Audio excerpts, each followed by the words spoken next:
Igbo ndị ọma njem ọ na-ekenekwa m unu. Abịakwa nka nsi abịa ọzọ. Afọ mbụ Nwaada Chizzy. Abịa nka anyị nwekwe mkparịta ụka otu anyị na-esi enwe. Taa abịa nka anyị kwuo okwu Davido na Chioma nwaanyị ọma. Ekenekwa ngo ịgbalịka. Mana okwu akpụ n'ọnụ nji wee bịa maka na m afụghị ihe onyonyo fụ ihe dịgasị iche iche.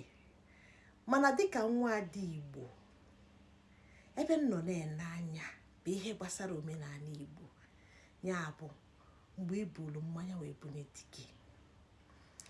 Ịma na ihe anyị na-afụzi na ndị odi egwu ụmụ nwoke Igbo kịta bụ onye ebunye mmanya ọwụsị ya n'ala, ma onye anọkata ejije buru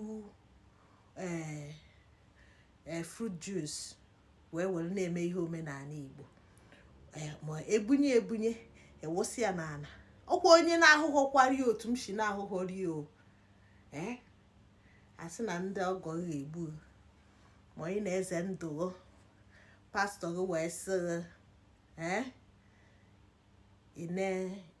kama ị ga-analụ mmanya ka dike odogwu n'ọnwa anyị gị, esi na anị ya anụlụ gị ya, ịwụsara ya anị.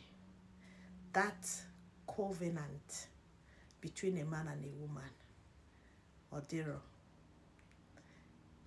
Mana ya bụ nwa na-akpọ maka Chioma na David bụkwa na ụmụ obere ụmụaka ahụ. David abụrụ ụmụ Igbo mana nwa azụrụ azụ. Omenala ndị nna nna ya doro ya anya. Ojeje nụ nwaanyị n'obodo ọzọ, asị ya nekwa otu esi anụ.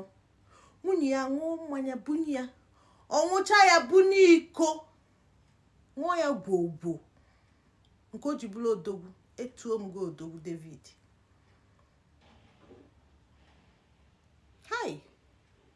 Sọnsọ ebe a ka m fụ n'ihe niile na-ejegharị n'efere mba ụwa, sọnsọ nke a ka m fụ, nke atọ m iche.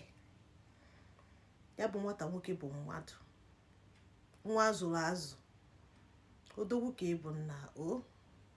Ọ bụrụ ihe nkụzi nyelu ndị odi egwu, ndị celebrity afịa ọchanja na-apụta igosi anyị ife anyị na-afụbe.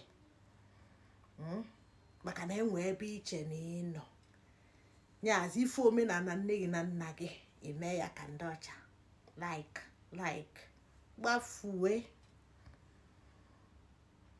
Nna David na gị nwe aka, Chioma jide ka iji ka anyị na-aga n'iru, ka ndị obodo ọzọ na-akụziri anyị mkpa omenala anyị dị. Ekenekwa m unu.